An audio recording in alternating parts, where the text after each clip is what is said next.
Como é que você vê o impacto da inteligência artificial no emprego? 5 anos para inteligência artificial é muito tempo. Como é que você enxerga a estratégia e o momento atual da Disney?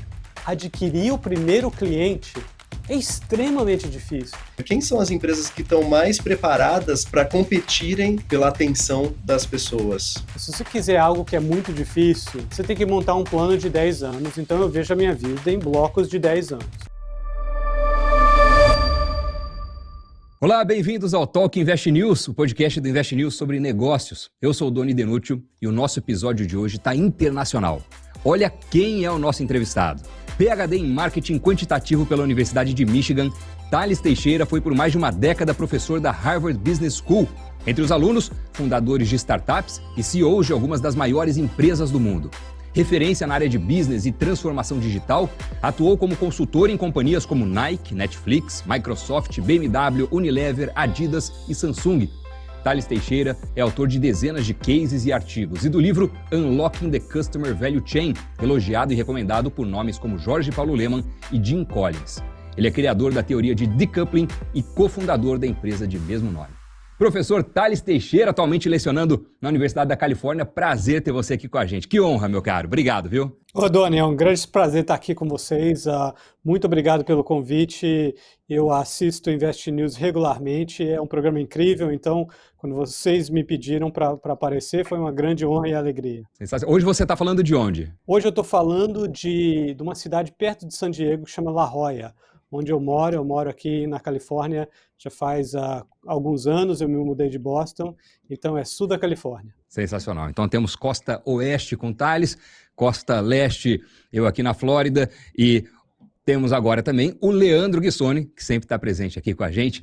Leandro, que fez a ponte inclusive com o Thales, né? Leandro que é professor da FGV, coordenador do mestrado profissional em marketing, de MBAs, programas para altas lideranças e que está junto com o Thales na decoupling. Leandro, obrigado pela presença aqui. Obrigado, Doni. Obrigado, Thales, pela presença também aqui conosco. Olha, você foi um grande divisor de águas na maneira como eu olho o modelo de negócios das empresas, como eu analiso a estratégia de empresas. Então, nada melhor do que ir até a fonte. E é um grande prazer ter aqui você no programa e você poder compartilhar com quem nos acompanha no canal Invest News também, um pouco do que você transformou no meu olhar, no olhar de tantos alunos que hoje são líderes em grandes empresas aí espalhadas pelo mundo. Thales, a gente tem muito assunto para conversar. Eu quero aproveitar demais a sua presença aqui. Você que é um dos nomes mais respeitados na área de business nos Estados Unidos. Os C-levels todos pedem para falar com você e querem contratar e tudo mais. Então temos muitos tópicos e eu já vou partir para um assunto que eu acho que é o do momento, que é a inteligência artificial.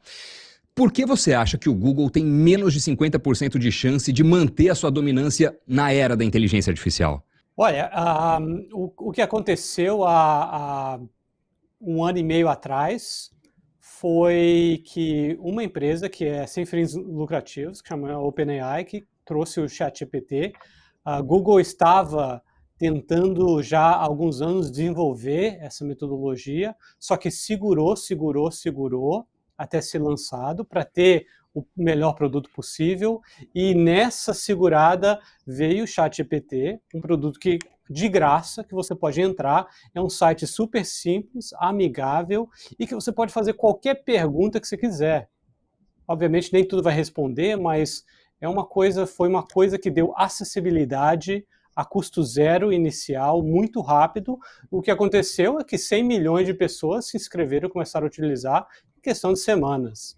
Então, como a gente sabe muito em tecnologia, há uma forte presença do first mover. Quem entra primeiro abocanha uma grande parcela do mercado. Agora, Google, em vez de ser o primeiro, é o segundo ou terceiro e tudo mais. E agora o que o Google tem que roubar consumidores que estão usando o ChatGPT. E eu vou falar, eu tenho usado o ChatGPT muito mais do que o Gemini do Google, muito mais do que vários outros. A qualidade ainda é superior do ChatGPT. E eu pago a versão um pouquinho mais cara, mas a grande realidade é que o Google pisou na bola, demorou e veio uma outra startup que lançou um produto mais rapidamente, melhor, mais fácil e com maior acessibilidade. E no tema de inteligência artificial, não tem como a gente deixar de falar também da NVIDIA, né, de empresas que muitas vezes estão por trás desse crescimento e de possibilitar a inteligência artificial. Eu sei que você teve recentemente, né, Thales, com o Jensen Huang, com o CEO da NVIDIA, dividindo uma palestra em um evento, e quando a gente olha a NVIDIA, eu quero te ouvir sobre isso, é impressionante, porque eles basicamente saltaram de um valor de mercado de 310 bilhões de dólares no final de 2022 para 2 trilhões de dólares agora em 2024 e se tornando a terceira empresa mais valiosa do mundo. Então, a seu ver, o que a NVIDIA faz de tão interessante e qual a perspectiva futura para a NVIDIA nesse mercado de AI? Olha, a NVIDIA é um caso de overnight success, de sucesso da noite para o dia, que demorou 35 anos. Então, eles já há muito tempo, eles tinham a percepção que o que a gente faz com o computador? A gente faz muita coisa. A gente processa texto, processa imagem, joga videogame, faz cálculo, faz análise, entra na internet, faz um monte de coisa. E por grandes anos, praticamente existe um chip que fazia de tudo, que era o CPU, que era dominado pela Intel. A NVIDIA falou o seguinte: tem várias atividades que as pessoas fazem com o computador que não são tão eficientes ao fazer com o CPU.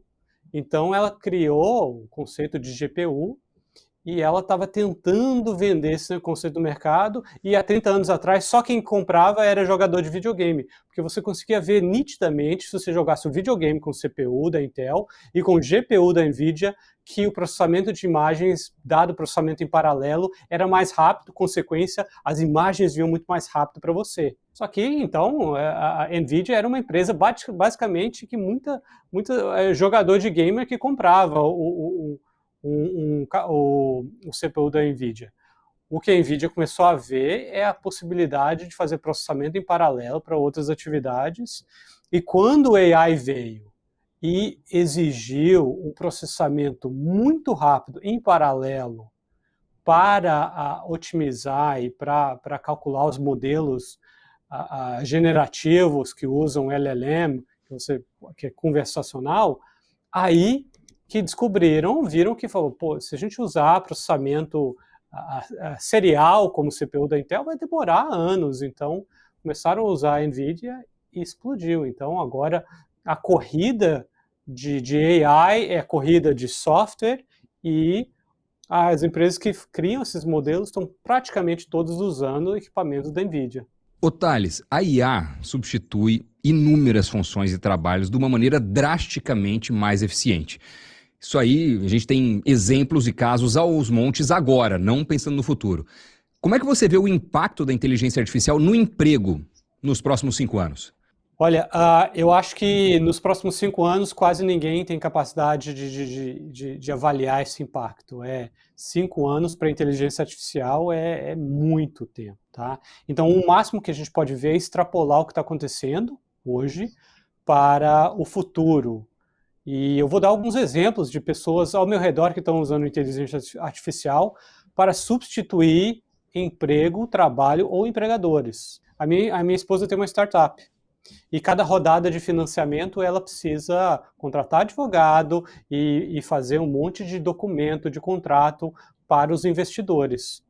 Aqui nos Estados Unidos, mais ou menos, quem tem uma startup que vai fazer uma rodada de série A, B, C ou D de alguns milhões, vai gastar em torno de 50, 100, 150 mil dólares só com o advogado criando todos esses documentos. E ela gastou na rodada anterior dela, alguns anos atrás. Agora, ela foi no ChatGPT, pediu para o ChatGPT criar um arquivo, um documento, um contrato que tenha certas características, e ela mandou para o advogado dela, que cobra 750 dólares a hora para ela, e falou, te dou 2 ou 3 horas para você revisar esse documento, esses contratos.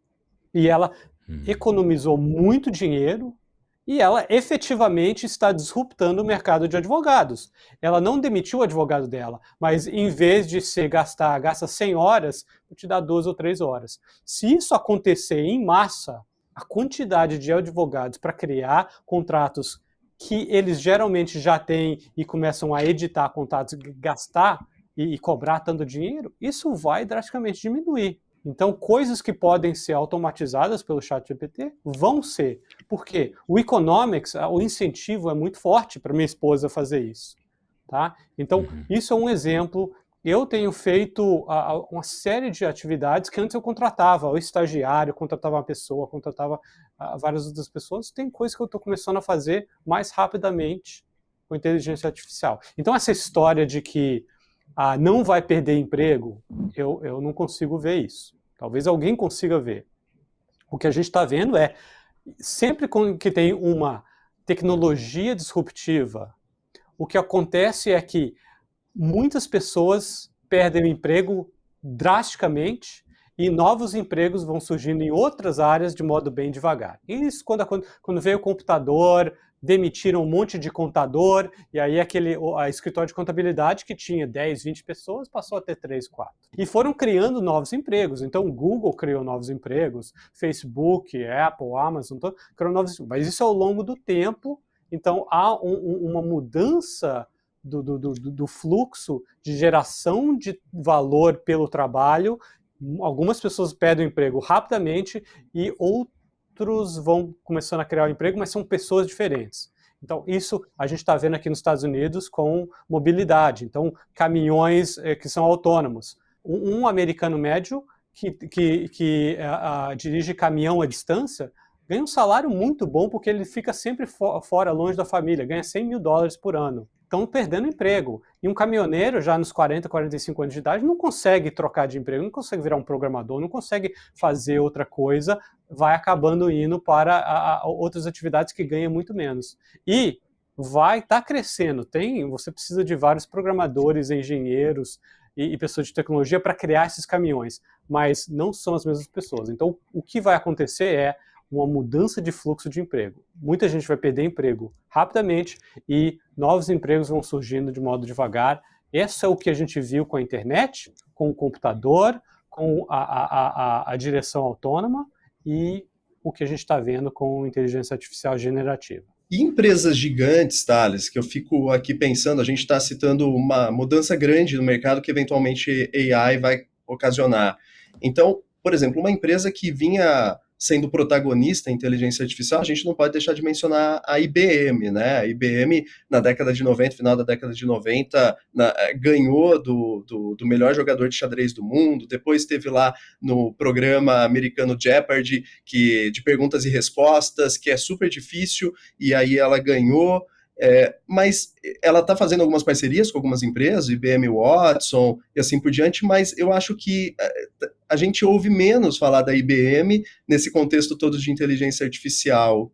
Você tem alguma opinião sobre isso? Alguma análise? A IBM é um dinossauro tentando dar os últimos respiros. Obviamente eles estão fazendo e, na verdade, eles falam mais do que fazem, porque em tecnologia de inteligência artificial, as mudanças de ciclo são muito rápidas. A cada semana estão lançando novos produtos. Se você não está lançando algo e está falando que está cozinhando algo super valioso, eu não confio, porque agora o nome do jogo é lança, melhora, lança, melhora, lança, melhora e vai melhorando no ciclo de produtos e tentando cativar os consumidores e os clientes de empresas. No caso da IBM, ela agora está o filão dela é fazer a manutenção desse parque tecnológico defasado de empresas que ainda usam C++, COBOL e todas essas outras linguagens antigas e arcaicas. Esse legado de software que ainda tem, mas não é um player, é um player que está lá no escanteio, lá na ponta direita, fora do jogo e eles falam que vão entrar, mas nunca entram com força. Ô Thales, você tem uma passagem muito interessante.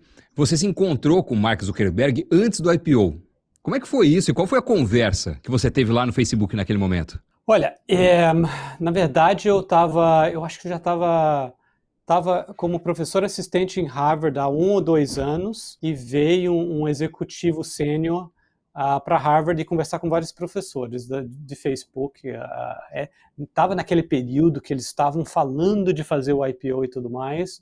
Aí eu conversei com ele por 1 hora e falei do meu trabalho de economia da atenção, que é parte do meu trabalho inicial de pesquisa que eu fiz na universidade. Eu peguei meu PhD e eu conversei com ele, estava falando e tudo mais, e ele falou, nossa, a economia da atenção e a parte de viralização de conteúdo, que era o trabalho que eu estava fazendo, que à época não tinha muita gente fazendo, ele falou, pô, esse é o nosso ganha-pão, o Facebook, o objetivo nosso é ajudar as pessoas a criar conteúdo para viralizar, ainda no momento que ainda nem existia anúncios no Facebook, não tinha vídeo, não tinha nada, só tinha uns pins bem pequenininhos ao redor da página, e aí ele me chamou para ir lá para Palo Alto, à época, onde estava a sede do Facebook. Aí alguns meses depois eu fui para lá para dar uma palestra de economia de atenção e viralização de conteúdo. E eu lembro que quando o táxi me deixou, não sei se ainda estava usando o Uber na época, porque o Uber tinha acabado de nascer. O táxi me deixou na porta do Facebook e foi a primeira vez que eu vi um monte de gente tirando foto da fachada, da entrada de Facebook. Todo mundo lá que tinha o Facebook, todo mundo tirando foto. Eu nunca vi isso na vida, e um monte de gente jovem indo lá tirando foto, e eu não conseguia entender. A verdade é que naquela época o Facebook era super cool. A Katy Perry era famosa, aí ela foi lá no Facebook um dia anterior. Várias outras personalidades queriam ir para o Facebook para conhecer a empresa. Então, a empresa estava pegando fogo, né? Aí eu entrei, consegui passar, todo mundo querendo entrar, não podia, eu entrei, passei e tal, aí a pessoa que me recebeu me mostrou, o Mark Zuckerberg, estava ele de chinelo Adidas, em pé, programando e tal, aí palavras básicas e rápidas e tudo mais, mas você via que o cara estava focado em uma coisa só. Eu quero dobrar o número de usuários a cada mês. Quero dobrar aqui, dobrar. Não se preocupava em anúncio, propaganda, em ganhar dinheiro, tudo mais. Ele só queria dobrar rapidamente e era o alvo dele fortíssimo nisso. Então, depois disso, eu fui, me apresentaram ao corpo executivo e me deram um passeio pelo Facebook. Olha, eu vou te falar uma coisa, Dona, eu nunca fiquei tão maravilhado na minha vida. Primeiro foi a primeira startup que eu coloquei o pé na vida. Antes eu conhecia o esquema IBM, o esquema Baia, é tudo cinza ou bege, é chato, ninguém falaria eu adoraria ficar aqui. O Facebook era diferente. Cara, era um lugar que parecia um high school do futuro. Todo mundo parecia um moleque de 15 anos. Todos os funcionários pareciam 15, 20, 25 anos. Eu fui lá na cafeteria, parecia uma cafeteria do futuro, assim, como se fosse um high school americano, lá que eles estavam almoçando e tudo mais. Eu estava andando, vi um cara de patinete elétrico, o outro de uma bicicleta estranha, o outro, sabe, dentro do prédio, os caras de mobilidade elétrica diferente, gente no chão, num beanbag programando no computador, tá? O cara estava no chão, espalhado no chão, deitado assim, programando, assim, eu nunca vi isso na minha vida.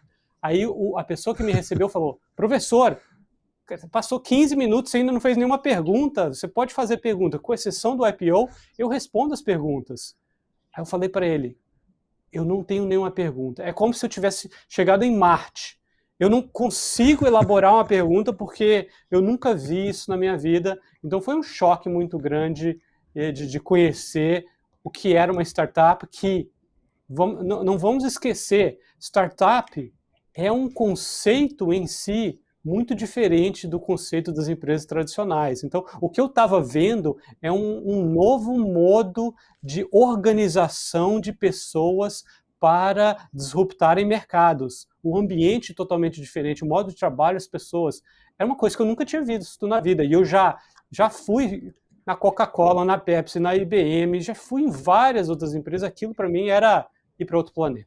E falando sobre startups que iniciam o jogo, né, Thales? A gente, pelo menos eu vejo muito isso aqui no Brasil, eu vejo muitos empreendedores buscando fazer suas startups e eles querem fazer logo de cara muito melhor do que qualquer solução existente, eles querem ter tecnologia proprietária, eles querem ter efeito de rede, eles querem ter economia de escala, eles querem, enfim, ter o Product Market Fit, né, provar a tese deles de negócio em 2, 3 anos e assim por diante. Mas um dos cases que você escreveu por Harvard, que eu costumo discutir com os meus alunos, é sobre o começo do Uber, o começo do Airbnb, que você é o autor.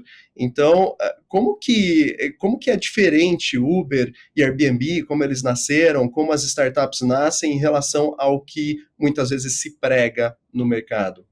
Então, quando eu estava lá em Facebook, eu perguntei para eles, como vocês estão pensando em disruptar o mercado de mídia social? Porque existia outras, tinha MySpace, tinha várias outras, tinha Orkut e tudo mais. Como que vocês vão disruptar esses caras? Como que vocês vão...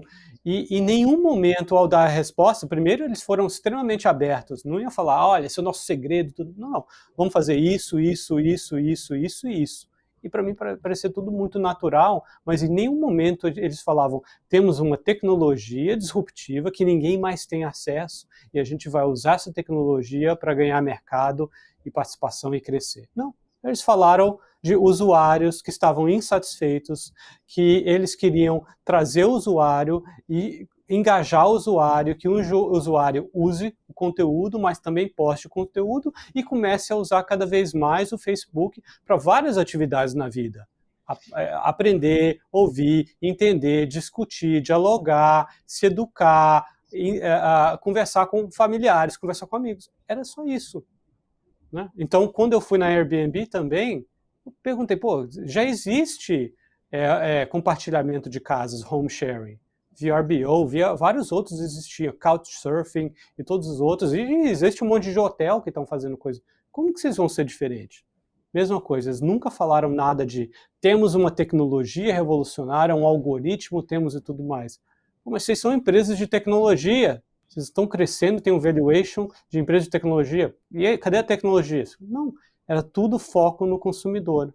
Tudo foco em entender o consumidor, ver onde o consumidor não está satisfeito, não está recebendo o que quer dos competidores e entregar isso no modo de uma experiência do usuário muito melhor. Então, esse case eu escrevi porque se você quiser aprender o que a Uber, o que a Airbnb e Facebook estão fazendo hoje, tem milhares e milhares de artigos e páginas e livros e tudo mais. Mas eu não vi um bom artigo que falava, qual era o dia 1 da Airbnb e da Uber? Dia 1, o que aconteceu? Que chega lá o Travis Kalanick da Uber e fala, o que eles fizeram no dia 1? O que a gente vai fazer agora? E no dia 2? E no final de semana? E no mês que vem? Eu queria saber a gênese dessas empresas. Como que você vai adquirir o seu primeiro cliente? Então, quando eu dou esse case, é muito engraçado. Os alunos adoram, né? Todo mundo adora. Fala, o Uber tem isso, e Airbnb tem isso, e eu deixo eles falarem, e depois de 20 minutos, eu falava, cara, vocês estão doentes, vocês estão tudo errado. Lembre-se que a gente está em 2008, não existe ride sharing, e você vai me falar que vamos pegar uma pessoa que tem um carro, não tem licença para dirigir, não é taxista, ninguém ouviu falar em Uber, está no começo, e você vai entrar nesse carro à noite, hoje é 10 da noite, 11 da noite, você vai entrar no carro desse cara, o cara fala, não, pode deixar, eu te levo na tua casa? Aí eu falo para os alunos brincando, cara, eu tô com medo, o cara vai me matar e jogar na vala e vai embora. Ninguém mais vai ficar sabendo, ninguém vai fazer isso. E aí demora um tempo para eles pensarem em 2008, 2019. É verdade, não existia ride sharing. Quem que vai ser a primeira pessoa a pegar um aplicativo e vem uma pessoa desconhecida num carro que você nunca viu, não tem licença, não tem placa especial, nada, você vai entrar no carro dessa pessoa? Né? Então, os alunos esquecem que adquirir o primeiro cliente é extremamente difícil. E depois o segundo, o terceiro, o quarto, o centésimo, o milésimo. Eles falam, o boca a boca é uma experiência ótima. Hoje é uma experiência ótima. Hoje todo mundo conhece. Hoje é fácil. Mas você imagina o primeiro consumidor, os primeiros consumidores. Então, o case é os primeiros 1000 consumidores da Uber, do Airbnb e do Etsy. Isso é difícil. E isso que os alunos começam a entender, que você tem que montar tijolinho por tijolinho ao criar essa experiência. Ela não nasce perfeita no começo. Tanto é que a Uber, no começo, se você fosse pedir um carro, você não tinha um botão para você vir, o carro automaticamente era direcionado. Você apertava o botão e mandava uma mensagem de texto. Eu estou aqui e tal, preciso de um carro, não sei o quê. E uma outra pessoa te mandava uma mensagem de texto de volta, tentando achar um carro para ir pegar você e buscar e tudo mais. Nada automatizado. Então não era perfeito. Isso que eu acho bonito, que a experiência de empreendedorismo não começa perfeita. É muito difícil no começo. Fala agora de uma outra empresa que já é bem mais antiga, mas que acho que passa por um contexto atual interessante. Queria entender a sua análise. Como é que você enxerga a estratégia e o momento atual da Disney? Olha, a Disney tá num período difícil, né? Conteúdo, o que a gente descobriu com as mídias sociais é que conteúdo tem um ciclo de idade. Por exemplo, hoje Facebook não é cool para um jovem de 12, 15 anos. O cara está no TikTok.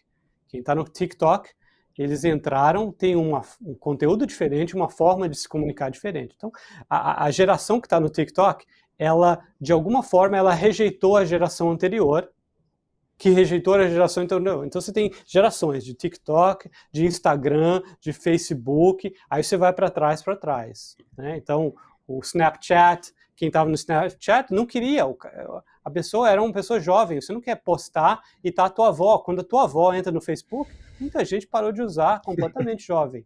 Então, esse ciclo agora, que é o TikTok, é o mais recente, e pode ter certeza, quando nós somos velhos assim, a gente entrou no TikTok, já tem muita gente de 10, 12 anos que fala, puta, tô fora, eu quero ir para outro, e já está entrando em outra mídia social. Muito similar é com o conteúdo. O conteúdo, antes, o conteúdo da Disney conseguia ficar décadas e décadas e não envelhecia. Hoje, o conteúdo é mais envelhecido. Os meus filhos não sabem. Eles fazem piada, não sabem exatamente, eles não vão para Disney. Nunca ouviram falar do Pateta, do Pluto e tudo mais. E se viu uma vez. Eles não querem saber, sabe? Então, esse envelhecimento do conteúdo e as faixas de idade agora estão cada vez mais comprimidas. Antes, uma geração era 25 anos, depois 20, 15. Hoje a gente fala em geração, a geração X, Y, Millennials, a geração Alpha, menos de 10 anos. E quando há uma mudança de geração, há uma rejeição do conteúdo. Então, a Disney está tendo uma dificuldade com o streaming, porque muita gente tem várias opções. O conteúdo da Disney, que era Disney, virou Pixar, e agora é ESPN, então esportes. Então a Disney está tendo que virar uma empresa de mídia tradicional, porque senão ela vai perder a relevância. Então a forma que a gente vê, assim, a competição com a Netflix é muito grande. A Netflix, ela traz uma quantidade de conteúdo muito forte, e a grande verdade é Disney está tendo uma dificuldade de reter os seus assinantes para o conteúdo digital de streaming do aplicativo dela. E essa transformação da Disney, já relacionando o que você falou sobre conteúdo também, né, Thales? No início da sua carreira, você pesquisou esse tema de economia da atenção. E naquele momento, por volta do início 2010, 2011, não havia tanta fragmentação de mídia como há hoje. Atualizando esse tema de economia da atenção de lá para cá, muitas empresas de mídia sofreram e sofrem, muitas empresas dos mais diversos setores, né, conteúdos. Qual que é a sua leitura? Quem são as empresas que estão mais preparadas para competirem nesse futuro pela atenção das pessoas? Esse ponto que você fala de fragmentação de atenção é super importante entender um princípio de economia da atenção, que é dessa fragmentação, mas eu vou explicar. No Brasil, quando eu estava no Brasil, morava no Brasil, a Globo conseguia ter facilmente 20 milhões de pessoas de audiência num programa. 10 milhões, 20 pessoas. Então, quando você tem novas mídias, você tem novos competidores entrando. E, obviamente, nós só temos 18 horas por dia de tempo, a gente tem que trabalhar, dormir, tudo mais, então a nossa atenção é sempre fixa, a atenção das pessoas é fixa, então a atenção no planeta só cresce organicamente à medida que uma nova pessoa vai nascendo, não tem como aumentar. Mas a oferta de conteúdo está aumentando, e o canal de mídia, quando você tem um novo, a internet, e quando você tem um novo, realidade virtual e tudo mais, elas captam, roubam um pouquinho. E a grande verdade é que quem paga pelo conteúdo, geralmente são os anunciantes. E um anunciante, como a Coca-Cola, ela prefere pagar, ela paga mais que o dobro por 20 milhões de pessoas assistindo no mesmo tempo, do que se ela recebesse 2 momentos de 10 milhões cada. Então você fala, esse programa é 10 milhões, esse programa é 10 milhões. Me dá X. Se você colocar um programa no mesmo tempo que é 20 milhões, ela te dá mais do que 2x. Então ela prefere uma quantidade maior. E se você fala, não tenho 20 shows eu tenho 20 shows de 1 milhão cada, ela vai falar, nossa, para gerenciar isso tudo, eu te dou bem menos do que eu te dava antes. Então, quanto mais fragmentação há, os anunciantes pagam cada vez menos e menos. E num momento em que você tem milhares de canais e shows de evento, outdoor que antes passava 1 milhão de pessoas, agora passa 100 mil, e tal, streaming que não tem, agora é só 100 mil daqui, para você juntar todos esses pedaços, os anunciantes pagam coletivamente bem menos, e é por isso que fragmentação da atenção ataca muito forte nos produtores de conteúdo que tentam ganhar dinheiro com propaganda. Então, feito isso, decidido isso, os produtores, quanto mais mídias e competidores, pior para eles no agregado, tá? Eles estão cada vez mais tendo que repartir uma pizza que está diminuindo de tamanho. Quem ganha é o intermediário. Os intermediários estão ganhando. Facebook, né? Amazon criou uma empresa de vender anúncios e ficou multibilionária, como você já falou muitas vezes, Leandro. Então, a Google e tudo mais, Google é o tráfego, Google é o gerenciador. O Google efetivamente hoje é o pedágio da internet para conteúdo e anúncios. O Google não faz conteúdo e ela só faz o pedágio de pessoas assistindo. E quem produz o conteúdo está tendo uma dificuldade muito grande em qualquer tipo de conteúdo que você produz. É impressionante, muita mudança, né, Doni? Desde o tempo que você frequentava a mídia tradicional e depois mudou, né, para as novas mídias. Ainda bem que você fez essa migração, né? Ô, Thales, aproveitando esse gancho, qual é o futuro da TV? Ou, em outras palavras, a TV ainda tem algum futuro? Não, a TV tem futuro. Da mesma forma... Sombrio olha... ou não? Nunca vai ser como era antes, no momento áureo, né? Assim, eu lembro estando no Brasil e parando, quando eu estava no colégio e parando para ver Jornal Nacional. Eu lembro isso, eu lembro que muita gente se reunia à noite para parar para ver um tipo de conteúdo. Isso não existe mais. Eu consumo notícias como todos nós ao longo do dia, então não tem um momento que eu paro para assistir jornal. A gente nem tem televisão aqui na nossa casa. Eu não tenho uma televisão. Tem um monte de computador, tablet. Já não temos há anos uma televisão e muitos dos nossos amigos não têm televisão. Então, o que a gente nota era, quando a televisão em 1950 chegou, e o que aconteceu com o rádio? Rádio deixou de ser aquele agregador de pessoas que sentavam ao redor do rádio. Rádio ainda existe hoje, então a televisão sempre vai existir, mas rádio, se você quiser ser uma pessoa famosa no rádio como era antes, esquece, é muito difícil. Deve ter algumas outras pessoas que conseguem só no rádio serem super famosas e bem pagas e tudo mais, mas é uma dificuldade muito grande. A televisão é a mesma coisa. E vários países em que o índice de audiência da televisão caiu, a televisão migrou para atrair certos tipos de pessoas. Mas o que perde primeiro é a classe alta. A classe alta é que mais desaparece das mídias que vão sendo deixadas para o passado. Então, o que eu noto quando eu vou para o Japão mesmo, você vai ver televisão no Japão. Na televisão no Japão, todos os canais são horríveis. horríveis. Não tem nenhuma produção. Os caras liga a câmera e faz um monte de bagunçado. Você vê que foi feito para classe C, D e E, né?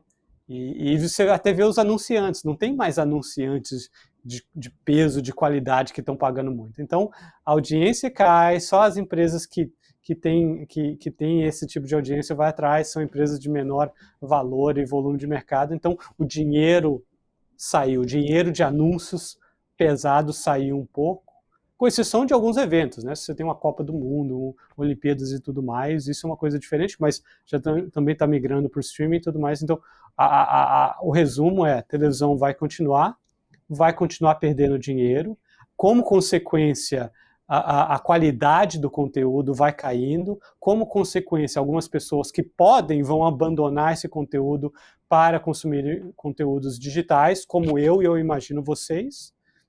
Raramente assisto televisão, porque a qualidade não é tão boa como era antes, e como é o que existe agora, eu tenho a conveniência do streaming, e com isso vai anunciantes também migrando, aí tem esse ciclo de menos anunciantes, menos dinheiro, menos profissionais. Quem que vai aparecer hoje em dia? Uma criança fala, pô, meu sonho é ser um apresentador de televisão. Não tem mais. O sonho das pessoas jovens agora é ir para o Netflix, tá? E não sei o que, ou YouTube, ou Instagram. É isso aí, eu fui uma das últimas gerações, acho, que nutriu esse Era o seu sonho, né, Doni? Saiu a tempo. Era na infância, saiu a tempo. Um dia deu tempo. Lá, graças a Deus. Entrei a tempo e saí a tempo, pois é. É isso aí. E eu fico pensando também, porque não tem como falar do digital sem falar em viralização de conteúdo, né? Tá todo mundo, são milhões de usuários, né? 1 bilhão de usuários TikTok, são muitos usuários tentando criar conteúdo, mais de 200 milhões de criadores de conteúdo, e 20% desses, mais ou menos, estima-se que sejam profissionais, que vivem disso. E você, Thales, você teve a oportunidade de palestrar em Cannes e você fez uma receita sobre como viralizar conteúdos, né? Inclusive, Doni, depois ele pode contar aí no nosso café, ele teve um jantar com Will Smith também em Cannes, então imagina só o evento. E como que você vê a viralização de conteúdo dessa receita que você encontrou lá atrás, né, há 8 anos atrás, mais ou menos, trazendo para o presente, Thales? Primeiro que várias indústrias foram criadas ao redor de viralização do conteúdo, né? A ideia simples é que se você cria conteúdo que as pessoas gostem tanto, que vão querer assistir e depois compartilhar, você consegue captar a atenção das pessoas sem ter que pagar. Porque o tradicional é você pagar. A Coca-Cola quer ter atenção de todo mundo. Eu não vou lá no site da Coca-Cola. Quando que você foi a última vez que você foi no site da Coca-Cola? Deixa eu ver aqui propaganda, o que eles têm de novo. Isso não ocorre, né? Muito pouca gente no planeta faz isso. Então, as empresas, de modo geral, elas não conseguem captar atenção suficiente dos consumidores. Então, elas têm que pagar para alguém que capta e depois anunciar, colocar suas propagandas e tudo mais. E quando apareceu essa ideia de viralização, foi...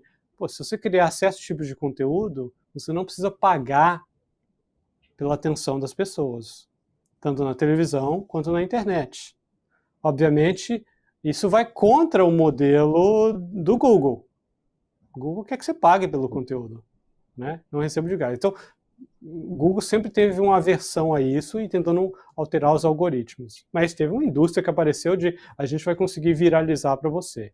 E eu até escrevi cases de agências de publicidade que conseguiam criar propagandas que viralizavam. Muito difícil de acontecer sistematicamente. Esse é o desafio. Às vezes você consegue fazer uma ou outra coisa que ganha centenas de milhões de atenção de pessoas, mas fazer rotineiramente é praticamente impossível, porque sempre tem alguém fazendo algo diferente, né? Então tem o mais recente, assim, aqui nos Estados Unidos é o Mr. Beast. Mr. Beast é um fenômeno, assim, os meus filhos adoram o Mr. Beast. E o Mr. Beast é um cara que deve ter 20 e poucos anos de idade, e é um cara normal, um cara branco normal, não tem nada de especial desse cara. Mas como que ele capta? Ele tem milhões e milhões de subscribers, seguidores, ganha muito dinheiro. E então o que ele faz é meio que uma versão do que existia no Brasil há muito tempo atrás, que era meio que essas pegadinhas, mas não era uma pegadinha de fazer a pessoa passar uma situação constrangedora, era o oposto. Então ele faz umas coisas do tipo, ele encomenda uma pizza, aí o cara chega para entregar a pizza, ele fala, não tenho dinheiro para pagar a pizza, toma a chave da minha casa, tá aqui, tá a chave é sua agora. E filma o cara. Então ele compra a Lamborghini, vai no Uber, pede para se inscrever, vira motorista do Uber e vai na casa da pessoa e pega a pessoa na Lamborghini e leva a pessoa no restaurante que ela pediu, não sei o quê, e toma aqui a chave, agora é teu, o carro é teu. E filma isso. Faz essas coisas, essas maluquices assim, maluquices totais de dar uma coisa muito... uma pessoa que mora na rua, ele vai dar $100 mil assim, em dinheiro, dá um saco de dinheiro pro cara e filma. Pô, tem um monte de gente que gosta de ver essas histórias. Mas o interessante é como que ele chegou nesse ponto. Porque o cara está gastando, ele fala que em média um vídeo dele gasta em torno de 1 a 1,5 milhões de dólares para fazer um vídeo que ele coloca, e ele coloca só no YouTube. 1 a 1 milhão de dólares mesmo. Cara, ele não tem medo, não sei o quê, de onde que ele veio todo esse dinheiro? Ele não era rico. E aí você começa a ver a história dele. A história dele era muito interessante. Ele falou, eu queria ser um youtuber. E aí ele começou a postar um monte de coisa. Postava, nada conseguia mais do que 1.500, 1.500, 2.000, 5.000 pessoas. Ele tentou fazer isso durante 2 anos e meio, e aí ele estava para desistir, e ele abriu a câmera, e ele colocou, vou fazer um vídeo, vou contar até 100 mil. Vou contar até 100 mil, esse é o vídeo para o YouTube. Aí ele começa, 1, 2, 3, 4, 10, 100, pô, a minha vida tá uma merda, não sei o que, 101, 102, 103, eu tentei. E ele vai contando a história dele e contando até chegar aos 100 mil. Ele coloca esse vídeo online e esse vídeo explode. Ganha muito mais audiência do que todo mundo. O título do vídeo é Um Cara Contando Até 100 Mil. E ganhou milhares, dezenas, centenas de milhares, muito mais do que todas as outras palhaçadas que ele fez até aquele momento, no primeiro tempo de carreira. E aí ele conta a história dele. Cara, eu faço o que os outros não têm capacidade de fazer. Então alguém que vê o meu vídeo vai falar para, olha o que esse cara fez, contou até 100 mil, o cara é maluco. E ele começou a ver o que eu consigo fazer que ninguém mais vai fazer. Então ele começou a gastar dinheiro no vídeo, fazendo coisas que ninguém mais faz. Hoje em dia, ele é imbatível, porque você não vai gastar $1 milhão para tentar um vídeo. Você vai comprar uma Lamborghini para entregar para alguém? Quem é louco para fazer isso? E ele fala, entre os vídeos que eu faço dezenas de vídeos por mês. Entre os vídeos, 40% eu fico no prejuízo. Nem todo vídeo ele ganha dinheiro. Isso viralizou, e isso é um elemento que na mídia, no conceito agora, que a gente tem que entender. Cara, a distinção de pessoas querem ver o que elas não conseguem ver em lugar nenhum. Alguém entregando uma Lamborghini, alguém dando uma casa para o entregador de pizza. E com isso ele conseguiu uma distinção, e agora ninguém ganha dele, porque ele, nos algoritmos do YouTube e tal, é impossível bater ele. Sensacional.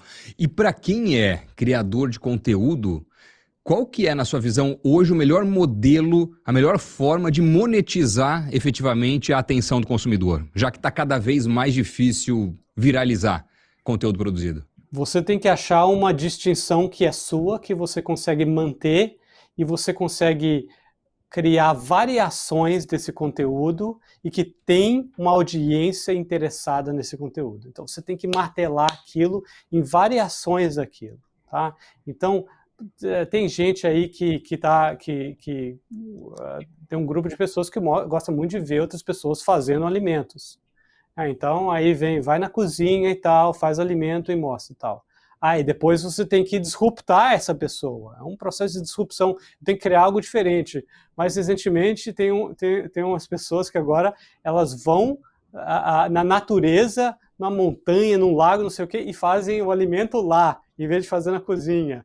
E você vai no Instagram, então, o cara pega o peixe e tal, faz tudo lá na beira do rio. E parece maravilhoso. Então, quem quer criar conteúdo primeiro vai ser super difícil. Você tem que achar um nicho em que não tem ninguém mais atuando, porque senão você não vai conseguir acompanhar o algoritmo do YouTube, que sempre vai priorizar audiência para quem já está lá. Então, achar algo novo, achar algo diferente, achar algo que você possa fazer como o MrBeast. Variações do mesmo tema, e aquele tema é intrinsecamente compatível com você, e tem uma massa suficiente de pessoas dispostas a assistir. Cada vez que tem uma variação, eu quero assistir e eu quero mandar para as outras pessoas. E tem uma coisa que eu vejo também, que muitas pessoas estão tentando fazer, é modelo de subscription, né? Você gera um volume de conteúdo que atraia uma massa, um nicho, seja o que for, e a partir dali você tenta gerar conteúdo exclusivo para aqueles que estão dispostos a pagar um FII mensal, uma assinatura, coisa do tipo. Vale para rede social, vale para redes sociais específicas desse tipo de conteúdo, para muito produtor com infoproduto, né? Muito curso, teve lá uma explosão de cursos online, hoje tem uma mistura de curso online com mentoria, com... Como que você enxerga esse modelo de monetização? É por aí, talvez? Você não vai conseguir uma audiência muito grande, mas você nicha e tenta fisgar daqueles seus espectadores, daqueles seus seguidores, os que estão dispostos a pagar um pouco mais por um conteúdo que só eles vão ter? Eu considero bem desafiante esse modelo de negócio. Por quê? Porque sempre vai ter alguém que está disposto a oferecer o conteúdo de graça. Porque você tem novos entrantes. Então, se você começa a ter sucesso, vão vir novos entrantes. E como que é a competição por conteúdo? Cara, eu vou oferecer de graça. Aí o consumidor lá que está pagando a assinatura por algo fala, poxa, eu vou continuar pagando 50 ou 500 reais? Tem um outro lá que parece bom também e é de graça. Então, na minha vida, Doni, uma coisa que eu sempre fugi é competir com de graça. Se eu entro em alguma atividade e tem alguém falando, eu ofereço de graça, eu tô fora. Porque mais cedo ou mais tarde, eu posso falar, o meu produto é bem melhor, o meu serviço é de superior e tal, mas mais cedo ou mais tarde o meu consumidor vai falar, pô, será que é hoje o dia que eu vou continuar pagando mais uma vez? Aquele outro lá tá vindo, não é tão bom, mas é de graça. Então, eu diria que essa batalha por vender conteúdo, o que, a meu ver, funciona é quando você vende algo que não é conteúdo. Você atrai a atenção das pessoas via conteúdo e depois você vende um outro serviço que não é apenas conteúdo, que não é algo que uma outra pessoa pode vir e oferecer uma versão mais ou menos, mas de graça. E já até aproveitando que você falou um pouco do setor de educação, Doni, algo que me assustou nos meus contatos iniciais com o Thales, quando eu cheguei em Boston, e ele me recebeu como professor convidado lá, visitante, e a primeira reunião com ele, eu lembro que eu falei, poxa, sensacional aqui, né? Era a segunda vez que eu estava lá, mas eu estava conhecendo melhor os corredores de Harvard e tudo mais, o conteúdo, estava impressionado. Poxa, que legal. Aí o Thales falou, poxa, que bom que você veio nesse momento, porque eu decidi sair de Harvard. Falei, mas ninguém decide sair de Harvard. Como alguém decide sair de Harvard? Né? Então, eu até verifiquei se era isso mesmo. E era de fato. Então, Thales, como que foi essa sua decisão de sair de Harvard?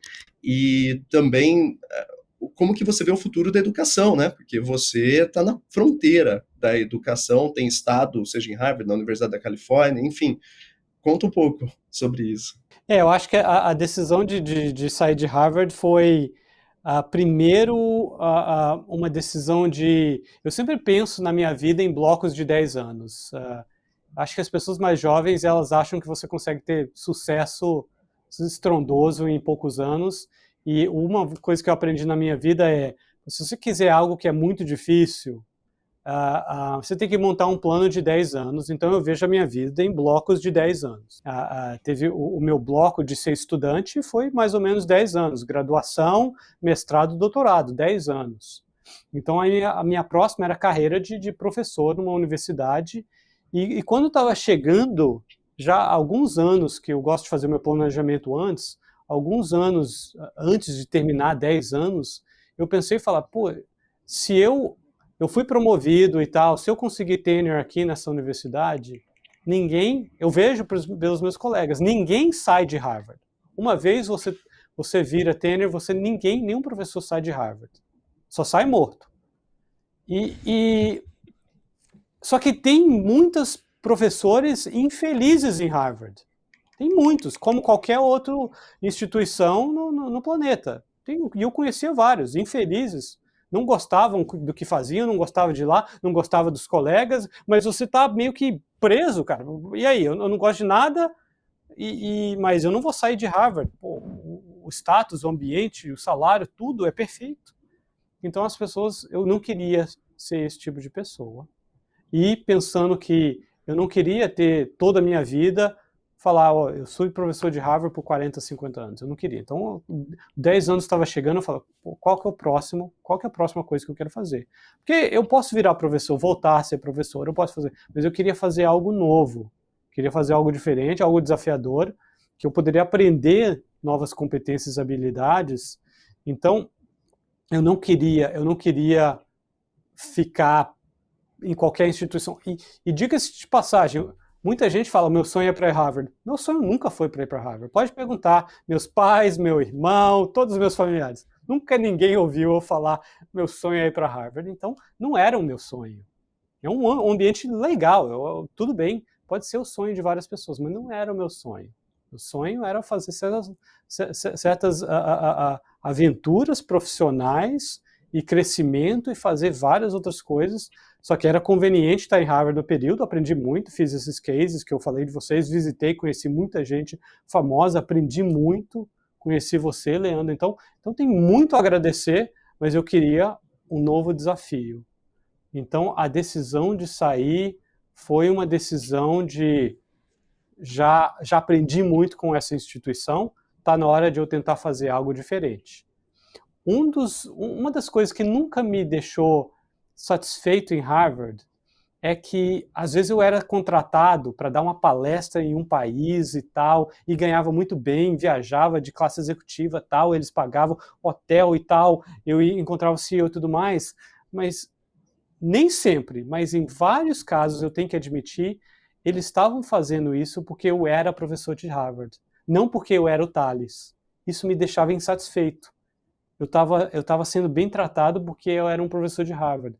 E como Harvard tem 230 professores, às vezes essa era a minha vez, mas amanhã pode ser a vez de outro. Esse cliente não estava interessado em mim, estava interessado em Harvard, e eu nunca queria tirar muita vantagem disso. Eu queria construir a marca Thales, porque aí eu sou um monopólio. Ou você contrata o Thales, não tem outro Thales. Agora, se você não me contratar como professor de Harvard, tem 229 outros que podem. Então, eu saí de lá, em parte, por querer criar minha própria marca, e dentro de Harvard é muito difícil. Tem duas outras marcas famosas que foram criadas dentro de Harvard, que eram o Michael Porter e o Clay Christensen. Fora disso, milhares de pessoas que passaram lá não conseguiam criar a própria marca. Então, essa foi parte da decisão.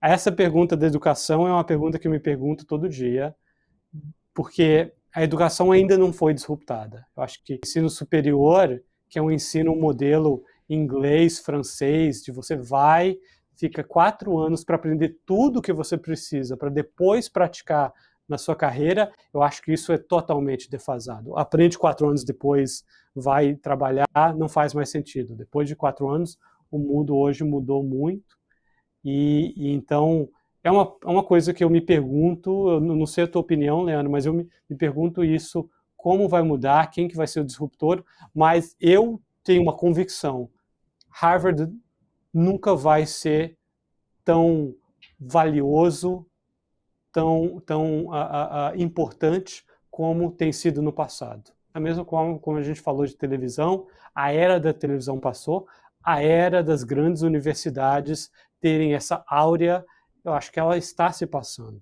E cada vez mais os meus alunos que vão trabalhar, eles falam, quando eles se aplicam para o Google, para a Amazon, para a Apple, e as pessoas que estão lá não estão nem aí, cara. De onde tem o seu currículo, é de Harvard, não sei o quê, eles não estão nem aí. O que você sabe fazer? Como que você vai ajudar a nossa empresa? Eu estou vendo mais essa defasagem do valor de ter essas marcas de ensino superior, e como Doni, eu quero sair antes que a casa imploda. Você cunhou um conceito, uma teoria que hoje é aplicada em algumas das maiores multinacionais do mundo. De forma didática, o que é o decoupling? Vou começar com uma historinha e vou tentar ser um pouquinho mais rápido nessa historinha. Há 8, 9 anos, não, uns 10 anos atrás, eu estava tentando entender como as startups estão disruptando o mercado. E uma historinha de um moleque de 17 anos de idade, que ele estava fazendo muito sucesso vendendo relógio para um monte de gente. Ele tinha uma empresa de relógios. E 17 anos de idade, crescendo e tal, era relógios de em torno de $200, 150, $200. Parecia de luxo, não era $5.000, mas também não era Timex ou Casio de 50. Então parecia de luxo, você conseguia sair à noite. Crescendo.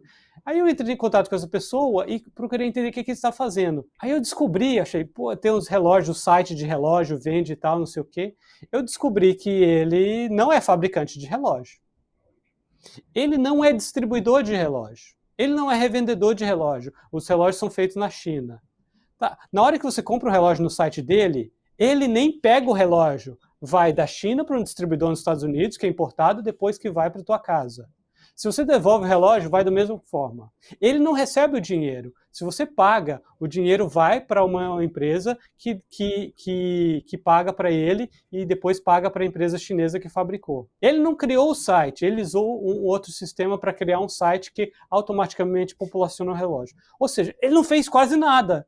A grande pergunta que eu falo, pô, o que você faz então? Não, o objetivo dele é só pegar as fotos de vários relógios, ver o que ele acha que consegue vender na internet e ir no Facebook e tal e postar. Depois automaticamente o sistema vai acontecendo. Eu falei, puxa, é possível hoje ter uma empresa de sucesso que vende relógio pela internet sem fazer praticamente nada.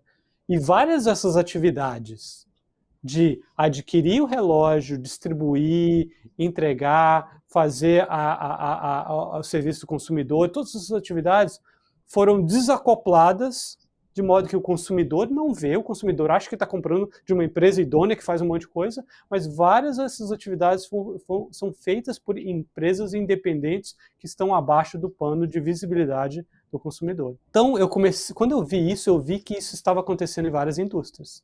E isso eu chamo de desacoplamento. Desacoplamento é, na verdade, você pensar do ponto de vista do consumidor, que existem várias atividades que o consumidor precisa fazer, eu preciso saber que eu tenho que comprar um relógio, eu preciso saber das opções, eu preciso de entrar no site e comparar as opções, eu preciso de entrar no site, eu preciso ver se o preço tal, preciso fazer o pedido, fazer o pagamento, recebimento, usar e depois, se tiver problema, devolver. Várias atividades eu sempre vou ter que fazer como consumidor, hoje ou no passado. A diferença é que antes uma empresa fazia tudo ou a maior parte dessas atividades. Hoje cada empresinha faz uma parte diferente. Então a cadeia do valor do cliente, que são essas atividades que o cliente precisa executar para avaliar, escolher, comprar, usar um produto, elas foram quebradas em partes e foram separadas de modo que uma empresa pode fazer uma atividade só e bem feita e o consumidor nunca vai ver a diferença. Então esse é o desacoplamento. E isso que eu escrevi. E, na verdade, o meu livro mostra dezenas e dezenas de casos disso acontecendo em várias indústrias possíveis. Quando eu descrevo esse processo, quem cria startup começa a ver falar exatamente isso que a gente está fazendo. A gente não sabia, não tinha um nome para isso, mas esse é o procedimento e é uma coisa muito radical do que acontecia no passado, que era, se você quiser criar uma empresa, você tem que criar tudo. É muito dinheiro, muitas pessoas, muitos recursos. Por isso, hoje, a grande revolução no mundo empresarial é que a barreira para você entrar num negócio, quer seja um negócio de transporte, de mobilidade, de hospitalidade, como Airbnb, comércio eletrônico ou vários outros, que antes era muito grande, precisava ter muito dinheiro, muitos recursos, muitas pessoas e muita experiência, hoje é mínima. Qualquer um pode começar a ter uma startup sozinha e tecer essas atividades para você criar uma empresa de sucesso que vende relógio ou faz qualquer outra coisa, produto, serviço. Então, nesse conceito, Thales, de desacoplamento, que você construiu essa teoria no seu período em Harvard, e olhando o cliente, sobretudo, mais do que as próprias atividades das empresas, né, que seu ex-colega Michael Porter, ele fez toda uma teoria olhando as atividades da empresa, você fez olhando a atividade do cliente. Nesse sentido, se a gente pegar os setores, se a gente pegar um setor como serviços financeiros, em serviços financeiros, a gente tem no Brasil uma fintech de muito sucesso, o Nubank. O Nubank em cartão de crédito, por exemplo, ele é um desacoplador, então. Claro, claro, super. O Nubank, até o Nubank aparecer, você tinha que ser louco para você falar, vou criar um banco no Brasil. As empresas mais valorizadas, maiores do mundo, são bancos brasileiros, mais capitalizados. Você pega o Itaú, o Bradesco, o Banco do Brasil e tudo mais. São gigantes. Centenas de milhares de pessoas. Se falar, vou criar um banco, cara, ou você não sabe o que está acontecendo, ou você está criando uma estrutura aí totalmente irreal e ilícita. Mas o Nubank veio. E o Nubank teceu várias atividades, falar, não precisamos criar o nosso próprio cartão de crédito. Não precisamos ter uma empresa que faz emissão de cartão de créditos, que faz a contabilização para o pagamento para os estabelecimentos. Tem várias empresas que estão fazendo isso. O que a gente precisa é chegar para o cliente e falar, olha, o teu cartão de crédito, a gente vai, em questão de minutos, a gente vai pedir mínimo de perguntas, em questão de minutos a gente vai te falar se você é aprovado e está aqui o número do cartão de crédito. Você não precisa nem esperar para o cartão físico chegar na tua casa. Então, em minutos. E antes demorava dias ou até uma semana. Então, disruptou criando serviços melhores, que são mais rápidos, mais baratos ou mais fáceis de conseguir. E toda a infraestrutura necessária, em vez de eles construírem, eles apenas contrataram outras empresas para fazer toda essa parte que não gera valor direto para o cliente. O que gera valor para o cliente, quando eles entraram com o cartão de crédito e depois com a conta bancária, o quão rápido você consegue me dar isso? Pô, vamos fazer isso quase que instantâneo. Ô Thales, qual é o erro mais comum que as empresas cometem ao tentar fazer a transição da operação analógica para a digital? As empresas estabelecidas pensarem que elas têm que contratar ou produzir tecnologias inovadoras ou tecnologias da moda para depois saberem onde que vão aplicar essas tecnologias. Então, tem um caso até de uma empresa brasileira, a produtora de aço, veio até mim e falou, Thales, há 2 anos a gente está tentando fazer uma transformação digital. A gente já tem essa tecnologia, essa, e até agora, no máximo, temos tido melhorias incrementais sem nada grande. E esse tipo de pensamento é o pensamento mais comum, de que uma transformação digital parte pela digitalização da tecnologia que você tem. Então você começa com fazer um update da sua tecnologia. Alguns compram da IBM, da Microsoft, da Apple e tal. Outros resolvem contratar programadores para desenvolver internamente, mas eles vêm com um princípio de technology first. Vamos pegar a tecnologia e depois a gente vai aplicar. Esse é um erro muito grande. Por quê? Porque sem saber onde você vai usar a tecnologia, qualquer uma parece ser interessante, qualquer uma parece ser valiosa. Imagina que se eu pedisse a vocês dois, olha, vão na loja de ferramenta e adquire um monte de ferramenta. Aí vocês vão me perguntar, mas para quê? O que a gente vai fazer? Fala, não importa. Vai lá, compra algumas ferramentas. Vocês vão comprar um monte de coisa, vir para cá, aí depois a gente vai decidir o que a gente vai fazer e a maioria dessas ferramentas não vão ser úteis. É isso que acontece com empresas em transformação digital. Elas não pensam o que a gente quer fazer, como que a gente vai melhorar a experiência dos nossos clientes, consumidores ou empresas, e disso mudar a estratégia, mudar o modelo de negócios até chegar ao ponto de falar, então temos que fazer essas coisas para melhorar o relacionamento com os nossos clientes, para entregar mais valor e, por fim, falar qual tecnologia que vai nos permitir fazer isso. Elas começam com a tecnologia e terminam com o consumidor, o caminho tem que ser o oposto. Começa com as dores do consumidor, as necessidades, por que o consumidor está insatisfeito e vai mudando o modelo de negócio, mudando a abordagem, mudando tudo, até você chegar ao ponto de falar, dado que temos que fazer isso, sabemos exatamente qual tecnologia usar mas o contrário não funciona. Vamos falar agora um pouco sobre outros países e também em comparação com o Brasil, né? Então você mora nos Estados Unidos, tem muitos negócios nos Estados Unidos, negócios no Brasil, você também tem negócios na Coreia, seu livro soube que é super popular na Coreia, China, tem visitado Singapura e clientes em Singapura, e recentemente você esteve na Índia.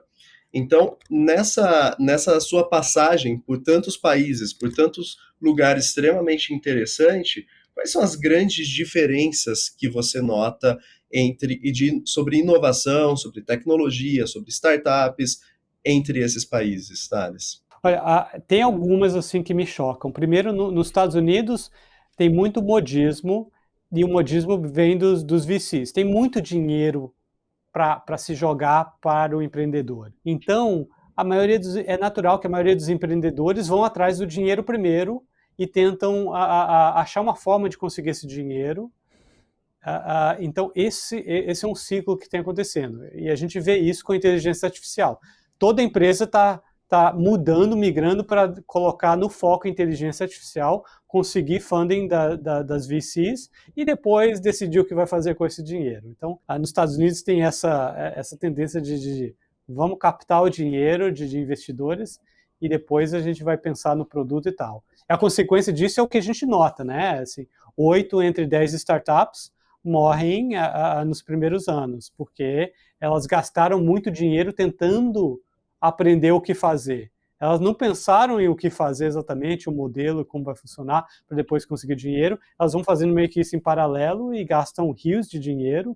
Cada vez mais a gente vê, recentemente, uma empresa chamada Convoy gastou mais de 1 bilhão de investidores para fazer automação de caminhão e fazer entrega de caminhão, tipo Uber, e jogou 1 bilhão fora sem ter um modelo de negócio sustentável. Então, isso é uma coisa clássica assim que a gente vê. Na Ásia, a gente tem vários países que têm uma concentração de capital muito forte nas empresas tradicionais estabelecidas. Na Coreia, tem 10 empresas que dominam o PIB, né? Então, Samsung, Hyundai, SK Group, LG e tudo mais. Elas são conglomerados. Então a startup lá, ela não tem VC suficiente para investir, então ela tem que ter dinheiro dos fundos de venture capital das empresas estabelecidas. Então, o que elas fazem elas tentam criar produtos que uma Samsung da vida vai comprar, outros têm interesse, porque aí vai investir nela e vai comprar o produto. Então, elas são muito, assim, meio que sanguessugas das empresas grandes. Cola numa empresa grande e tenta crescer e sobreviver. Então, isso acontece muito na Coreia, no Japão também. Na China é diferente. Na China tem muito mais dinheiro e tal. E como o Partido Comunista é muito forte em ser anti-americano, que os Estados Unidos faz, então o Partido Comunista ela vai falando para o mercado, olha, a gente precisa disso, a gente precisa daquilo, vocês têm que fazer isso e tal. Então eles vão vendo o Partido Comunista e criando empresas paralelas ao que existe nos Estados Unidos. Então tem uma empresa paralela ao Google, que chama Baidu. Tem uma empresa paralela à Amazon, que chama Alibaba, e tem essas empresas paralelas que usaram o modelo de negócio similar, mas depois adaptaram o mercado local. Na Índia, nossa, quando você vai, qualquer uma pessoa que vai na Índia, a primeira coisa que você vê, milhões de pessoas na rua, andando na rua, uma população muito grande e pobre. Então, na Índia, cara, se você quiser criar uma startup, até cobrar $1 das pessoas já é muito caro. Então, na Índia, a gente, em vez de Uber é muito caro para a Índia, né? Uber é só quem é rico usa Uber, né? A maioria usa aqueles tuk-tuks, que é o rickshaws, que eles chamam, mas tem... o passeio é de 15, 20, 25 centavos, assim. Então, na Índia, os modelos que funcionam têm que conseguir ganhar centavos de milhões e milhões e milhões de operações, meio que 1 ou 2 centavos. Então, a infraestrutura deles, tudo mais, tem que ser muito assim, o que a gente chama de bare bones. Eu fui visitar uma empresa na Índia, tinha conseguido $400 milhões, mas a sede dela parece uma operação de telemarketing de Osasco, assim, é muito feio, assim, é móvel ruim, banheiro ruim, tudo ruim. Não quero falar mal de Osasco, mas assim, é uma empresinha que não ganhou 400 milhões de dólares e eles são muito simples na infraestrutura, gastam quase nada na infraestrutura e então o modelo de negócios da startup na Índia tem que ver que $2 é muito. Cobrar $2 por qualquer coisa é muito, então você tem que ganhar dinheiro em escala, porque você tem que fazer algo escalável que ganha centavos em cada operação. No Brasil, vou deixar vocês falar. No Brasil, eu não vou falar com um especialista sobre como é o mercado brasileiro de startup, mas me parece que tem algumas diferenças importantes. Sim, sim. Sim, sem dúvida. Eu fiz essa pergunta para você, o Doni também investe em algumas startups, cria algumas empresas, eu também aconselho algumas empresas, e acho que o ambiente aqui, Thales, no Brasil, a meu ver, não sei se você concorda na mesma percepção, mas é um pouco mais similar aos Estados Unidos, no sentido de que muitas pessoas aqui elas acabam olhando, inclusive, modelos de negócio nos Estados Unidos, elas acabam testando um conceito ou outro similar. Aqui, diferentemente dos Estados Unidos, tudo que você pensa em fazer, alguém já fez, né? No Brasil, tem muito espaço, tem muita oportunidade, e é a questão de timing. E durante o período que, principalmente as taxas de juros, elas estavam mais baixas, as pessoas estavam procurando alternativas de investimento. Então, se você falasse, eu criei uma startup, já tinha 10, 15 pessoas na fila para investir nessa startup, e ela ainda não tinha um modelo de negócio estruturado, não tinha um plano estabelecido. Então, e muitos empreendedores no Brasil, eu observo que eles fazem a startup para vender rapidamente para alguma outra empresa e mostrar que aquela startup já se provou em termos de modelo de negócio, enquanto ela ainda não se provou. E a gente tem diversas empresas grandes que compraram startups e na ilusão de que elas estavam comprando um modelo de negócios que já parava de pé, já tinha sido testado, já tinha sido comprovado. Então, eu vejo isso acontecendo aqui. Hoje as pessoas parecem que estão um pouquinho mais precavidas em relação a investimentos em startups, mas quando eu olho o perfil dos alunos jovens, né, por exemplo, alunos nossos na Fundação Getúlio Vargas, na graduação, eles estão abrindo as startups, eles querem trabalhar em startups, e as empresas grandes tradicionais têm muito desafio até de recrutamento desses jovens hoje. Então, eu diria que é mais ou menos como os Estados Unidos, só que talvez algum tempo atrás, né? Mas é um comportamento muito similar. Não sei se o Doni concorda. Não, eu tô no meio de catedráticos, né? Tô entre acadêmicos, intelectuais, especialistas ultra pós-graduados no assunto. Voto com o relator. Mas eu acho que tem muito disso. Eu acho que as pessoas se inspiram muito no modelo americano. Nos Estados Unidos, obviamente, o volume de capital disponível é drasticamente superior. Todas as cifras são muito maiores.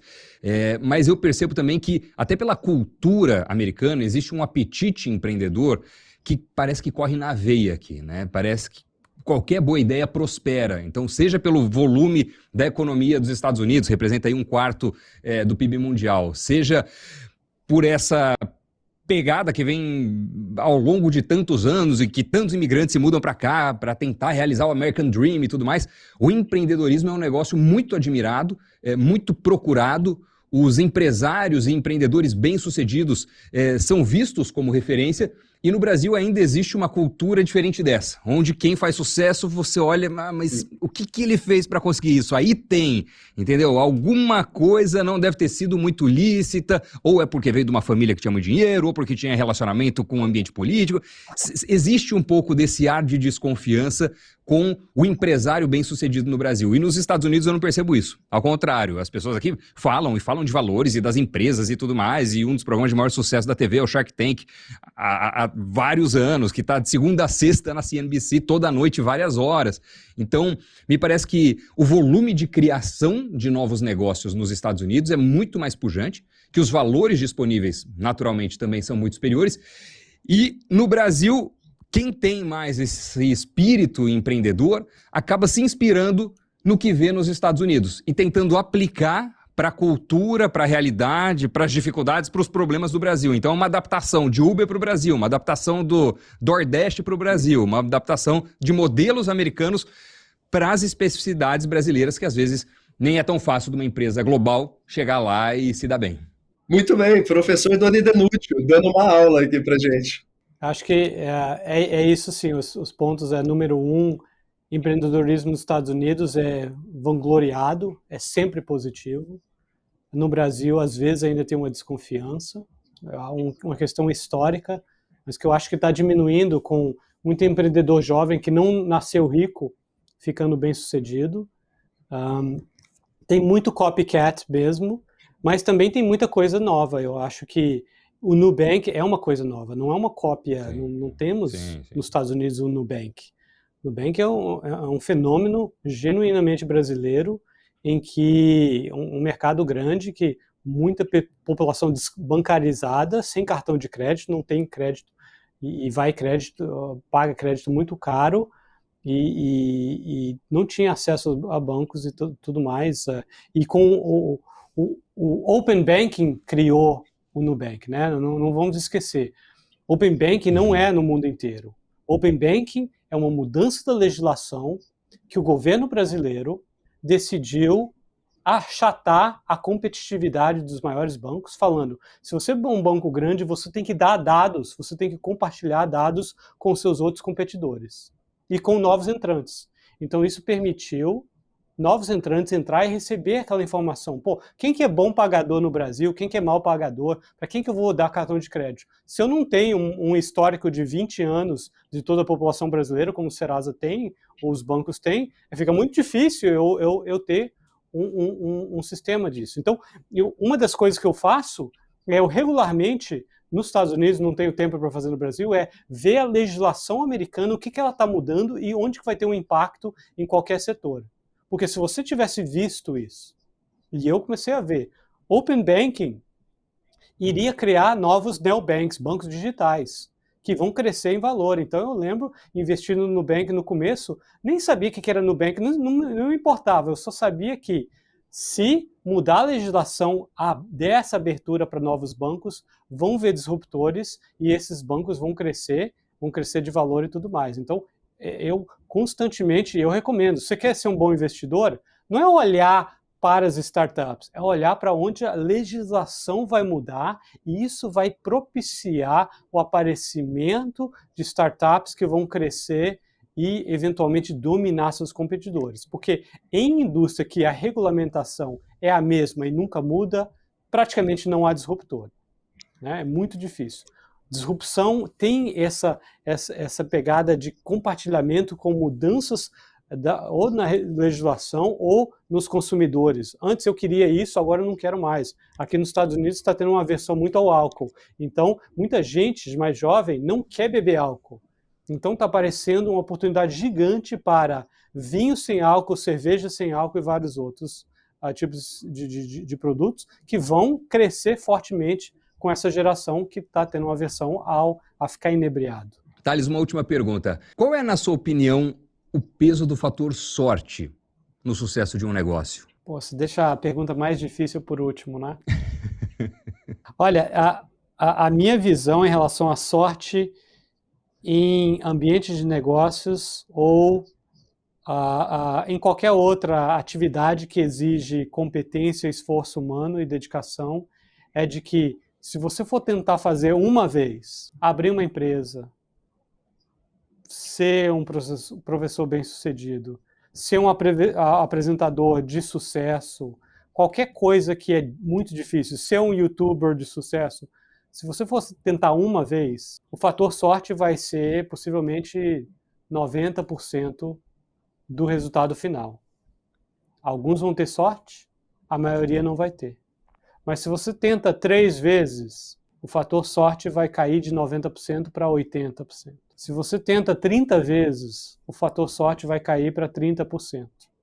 E isso significa que 70% vai ser função da tua inteligência, sua competência, sua habilidade de tomar decisões e do seu esforço. O objetivo na vida é a gente sorte não vai desaparecer. O objetivo na vida é a gente conseguir gerenciar a sorte para que ela não seja preponderante em tudo que a gente faz. O que eu faço é, eu trabalho o máximo possível, me esforço, tento tomar decisões boas e não desisto, fico anos e anos e anos, e com isso eu reduzo o fator sorte de 90%, 99% para algo, às vezes 30%, às vezes 50%, às vezes 70%, mas algo que a minha vida não vai depender só de sorte. Então, o ponto é que se você ficar tentando, você consegue gerenciar sorte que sempre vai estar presente para um valor razoável, comensurável com a incerteza do mercado, mas não preponderante. Cara, espetacular. Aula magna hoje no Talk Invest News. Muito obrigado, professor Thales Teixeira. Cara, sou um admirador de longa data e esse papo aqui só fez aumentar ainda mais a admiração. Muito obrigado mesmo, aprendi demais. Tenho certeza que quem assistiu, ouviu a gente, cara, vai pro Google, vai saber mais a seu respeito, porque realmente foi aula, seja para criador de conteúdo, para gestor, líder de empresa, enfim, é sensacional essa entrevista. Muito, muito obrigado mesmo pela disponibilidade, viu? Doni, eu que agradeço, é um prazer conversar com você e com o Leandro, professor Leandro. Ótima discussão, super interessante ouvir de vocês também, tópicos desafiadores, então não é fácil, mas é prazeroso. Bom, Thales, muito obrigado, é sempre um prazer te ouvir, também sempre aprendo coisas novas, né? Eu te ouço bastante, a gente tem bastante interação em vários projetos, também vários casos que a gente escreveu, mas é impressionante que você fala algumas coisas que eu penso, poxa, isso ele nunca falou dessa maneira, então é um aprendizado muito grande e obrigado por você compartilhar seu conhecimento também com a audiência no Brasil. Eu que agradeço, Leandro, grande prazer. É isso aí, didática boa demais, né? Assunto interessante, cases, pô, sensacional, adorei.